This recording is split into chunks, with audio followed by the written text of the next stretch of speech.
Okay, I thought this could be a fun idea for a tier list. This is the every team's number one wide receiver tier list. Going to be a bit subjective on some of these, so we'll have some fun talking about this. But the 5 tiers are always open, even if you're double teamed, they are seemingly open. Then there is better double him, better have a good cornerback on him, probably shouldn't be a number one, and then definitely shouldn't be a number one. Let's just get into the list, starting off with Calvin Ridley, who, I'm trying to think of where exactly I put Calvin Ridley. I like Calvin Ridley as a player. I think that, there was some talk of did he get overpaid with the Titans, but he had a good year. I think he's a number one. I think I'll put him as the better have a good cornerback on him. I think that feels like a reasonable place for him to be. Tyreek Hill for the Dolphins. I think Tyreek Hill right over Jalen Waddle still. Is it fair to still put him in the always open category? He didn't quite have his best year. I'm going to save that, I think, for a select few, but he's still better double him. I mean, you got to double him. If it's his speed, you just have to. We then have Garrett Wilson, who I think I'm also going to put in the better have a good cornerback tier. I think he's very good. I don't think he's proven to be in the top 2 tiers just yet. But yeah, he's very good. You got to have a good corner on him, or he's gonna beat you. Jamar Chase. It's crazy that T. Higgins doesn't get to make this list, but Jamar Chase, he's always open. I mean, he's just someone who, again, what he's been able to do, it was a thing where if you tried to leave him one-on-one, even against the elite corners, he was still winning. They've started doubling him every play, and he's still finding ways to rack up yards.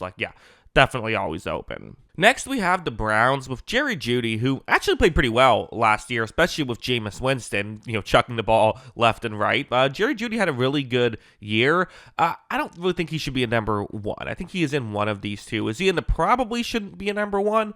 Well, I guess I did say I don't really think he should be a number one, so I'll bump him up into probably shouldn't be a number one. Don't know if I can put him too much higher than that, just quite, or too much lower than that or higher than that just quite yet. Jaguars, Brian Thomas Jr., rookie season, had a great rookie season. I was very impressed with what he was able to do, especially in the situation that he had around him. Again, it's tough because there's so many good receivers. Can I put him all the way up here for now? I do feel like I like what he did better than Garrett Wilson and Calvin Ridley, although I don't know if I quite liked him as good as Tyreek Hill. Let's just, for the moment, I'm going to keep him here, but maybe that's being too harsh. We'll see if I bump him up later. Because Amon-Ra St. Brown, I do feel like is just, again, is it fair to, I feel like he is probably more, it does feel like he's always open. Now, again, he kind of plays the slot where it is a little easier to get open than as an outside guy. But ultimately, he is someone who, if you don't double him, he's going to get open. And if you do double him, I feel like you can survive. So I'll keep him in the better double him tier. But he's close to always open. He is close to that. Jefferson is always open. Again, one of the best in the league. You can put 3 guys on him. He's seemingly finding ways to make it work. Mike Evans, who, again, I'm going to put in the better double him thing. That's kind of been what he's done for his whole career, is if you don't double him, he will win down the field because he's so good at those go routes and so good at, being a jump ball player that you just got to have a second guy on him. For the 49ers, there's actually a bit of, I guess you could, well, with no Deebo Samuel, I guess it has to be Brandon Ayuk, because there is George Kittle there, but I'm not going to include tight ends. I'm only going to include receivers. So for Brandon Ayuk, it's weird, because he was definitely a number one previously. I think there's no doubt about it, but given kind of the holdout and then did not play his best season. And then, of course, coming off of the injury, I don't know, because again, the guy's had a 1,300-yard season just 2 years ago. Is it really fair to say he shouldn't be a number one? No, he should be a number one. But again, this is where tier lists can sometimes be tough, because I kind of feel like due to the down year, I don't want to keep him in this tier. But again, he's had such good highs. I'm still going to keep him in that tier. You could argue either one. Drake London, I really like Drake London. I think Drake London's really underrated. I'm not sure I can quite put him in better double him category, but he's really good. Drake London, really underrated player. We didn't have Zay Flowers with the Ravens would be my pick, who again, I really like. Could you argue he shouldn't be a number one, but instead should be a great number two? He's definitely, again, every receiver we're talking about are good wide receivers, right? The guy's had 2 seasons. He narrowly eclipsed 1,000 yards last season. And again, that's not easy to do in the Ravens offense. I feel like I'm just going to be so positive for everybody. But you got to have a good corner on him. If you don't have a good corner on him, he's going to win. I think that's, again, not a bad way to look at things. So then we have the Bears. There's a bit of a debate as to who you could put for the Bears, but I guess you got to go DJ Moore, even if it wasn't perfect last year for the Bears. DJ Moore has had some really good seasons. Another guy with a 1,300-yard season. I think what I'm going to have to do is I'm going to have to add a tier, because I feel like there is the better have a good cornerback tier, but here's what I'm going to do. I got an idea. Okay, I have added a tier, and I moved a couple down. So the a Super Bowl rematch of the 49ers and Ravens with Zay Flowers and Brandon Ayuk, I'm going to keep in the still a number 1 tier, just a little bit harsher on those two. And I think I'm going to put DJ Moore also in that tier. He's a number 1, but he's not one of the top tier number 1s, just because DJ Moore just didn't have a great connection with Caleb Williams last year. Still had nearly 1,000 yards, still a really good player. But yeah, and I think it wasn't really his fault, but I'm still going to just keep it there because, hey, he's going to play for the Bears this year too. CeeDee Lamb, I think CeeDee Lamb's awesome. I think he's also in the always open tier. Like, the consistency in which he's able to get open, and he's definitely the guy where if you leave him one-on-one, you're just screwed. But even if you double team him, he finds ways to win. So yeah, big DJ Moore fan. Nico Collins, also a big fan of his game. Really underrated player. I think I'll put him into better double him category. Like, it's just someone who I just feel like when you try to leave him one-on-one, it just doesn't work, even if you have a great corner. Next up is the Indianapolis Colts, who are in a bit of a curious spot. Because just, again, you could argue Josh Downs, but I think Michael Pittman's the guy, right? You got to go Michael Pittman. I don't know if I would say he's a number 1. Like, I think he's a really good receiver. I do like him as a player, and he can do a lot of the number 1 stuff, but I think in an ideal world, he would be a good number 2 option as opposed to a number 1. I like Michael Pittman. I'm not saying he's a bad player, just that's kind of how I view him. Then you have Puka Nacua, who, again, has done some awesome stuff for the Rams. I do think there's people who maybe are slightly higher on him than me, but I mean, he's going to go. We all recognize he's great. I'm in between better double him or better have a good corner on him, but I kind of feel like better double him more fits with him, I would say. So yeah, I will go that way. We then have the Chargers with Ladd McConkey, who I was really impressed with as a rookie. Had to come in and be a number 1 option essentially right away, and was able to do that. Now, I think I'm still going to just keep him at still just a number 1. I don't think he's, I think you can survive if you don't have like a great corner on him, but you would like to have a great corner on him is maybe the still a number 1 category. For the Raiders, so Brock Bowers is their real number 1 option. Jacoby Myers essentially becomes the number 1 wide receiver here. He's a great number 2 wide receiver. That's what he's going to have to be. I don't think he should be a number 1. I'm going to put him in the definitely shouldn't be a number 1. Again, great number 2 option who, is able to do some very nice things for the Raiders. And like I said, their real number 1 option is Brock Bowers. So as a role, he fits his role very well. But yeah, that's where I will keep him. Terry McLaurin, another guy I really like. I think he's a clear number 1. Is he better have a good corner on him? Number 1. Let's see. Do I really view him better than Zay Flowers and DJ Moore and Ladd McConkey? I think I do. I think better have a good corner on him feels like a good tier for Terry McLaurin.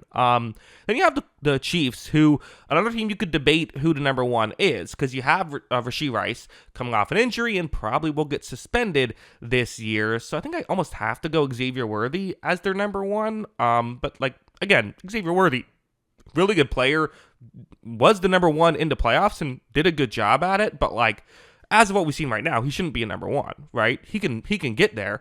And again, the Chiefs kind of, their value of their receiving core is they have a lot of different guys who can win. That's their strategy.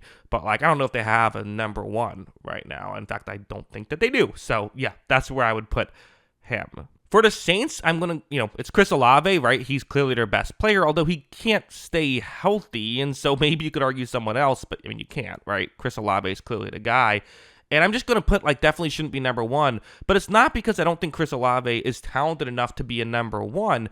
It's just that, like, with his injury history, you don't want him to be a number one. You would rather have someone else there. So actually, I think probably shouldn't be number one is the better option because he is a number one when he's healthy. But, like, just that the injury things has to factor in, I think. So, yeah. Then we have Malik Neighbors, who, again, was just awesome last year. Similar to Brian Thomas Jr., I actually like Neighbors a touch more than Brian Thomas Jr., although they were both awesome. I'll put them in the same tier. I think that, Neighbors was fantastic. No notes on Malik Neighbors' rookie season. A.J. Brown is someone who, again, I do think you can kind of survive if you double team him, but like he's definitely, you got to double team him. If you leave him one-on-one, it is not going to go well for you. So yeah, I'll keep him in that tier, very close to the top tier. He might be the closest to always open, but that's not how I'm going to go here. DK Metcalf, again, a guy I think you can survive if you have a good corner on him, but you better have a good corner on him or he will do some damage. So yeah, DK Metcalf definitely is in that tier. Next, we have Courtland Sutton, coming off of one of his better years, has been a bit inconsistent over his career. The question is he a number one? And I don't know if I would quite go that far. I think he did a good job in that role. He's definitely a good receiver. I don't think I could put anyone else in the number one role. But yeah, I think probably shouldn't be a number one. That feels fair. And then the Green Bay Packers, who there's like 9 players I could consider as their number one receiver. I mean, their whole thing is they have a bunch of different guys, right? You have Dontavian Wicks, Jaden Reed, even Bo Nelton was able to do stuff, Romeo Doubs, Christian Watson, and then they drafted Matthew Golden. And I think I'm going to just go Matthew Golden for my pick, right? Like, it feels like that's who they want to be their number one. They drafted him, first-round pick. But like, also, that's not a number one. That shouldn't be your number one. So, again, similar to the Chiefs, the receiving core isn't bad. It's actually very good. It's just they're not built around one guy. So, yeah.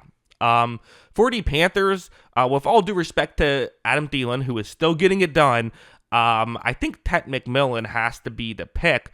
Who, is a receiver I really liked. He was a receiver that went a lot earlier in the draft. I'll put him into probably shouldn't be a number one just because like there is a chance with because I do think he's a good prospect, but just he's a rookie. You probably shouldn't have a rookie having to be your number one receiver. I think he'll be a great player and I think he'll end up being a number one receiver, but like just for year one, that probably shouldn't be what you ask of him, which is why I'm doing that. Marvin Harrison Jr., who had a good year in his rookie season. I think a bit underwhelming, especially given the what people were hoping for with him. I don't know if I've fully seen enough for me to be like, yeah, he's a number one receiver. I just don't know if I have. So I'm going to go probably shouldn't be a number one, but definitely has potential to get there. Being a little bit harsh here, but you know what? That's what you have to do. I thought I was going to be all positive earlier. Now I'm being a little bit more negative towards the end.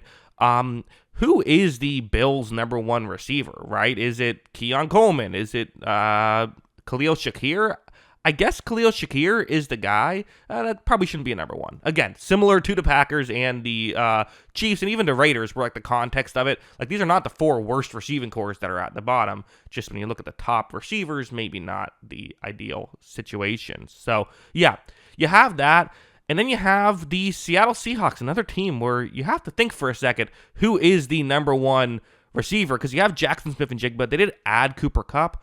I think Smith-Njigba he had a really good year last year. In fact, I'm willing to go all the way up to still a number one for the Seattle Seahawks. I think his consistency and how frequently he was getting open was really impressive. So yeah, definitely like that. And then Stephon Diggs, who, listen, all boat trips aside for Stephon Diggs and the Patriots, he's the number one receiver. He is. He can get open consistently on the outside. I think because of all the controversy and the coming off an injury and all that, I think I'm just going to keep him at still a number one, not put him higher, but definitely, has been higher. So, yeah, those are my thoughts on every team's number one wide receiver. Let me know in the comments below. What do you think of this? What do you agree with? What do you disagree with? Always love hearing from you. And of course, as always, thanks for watching.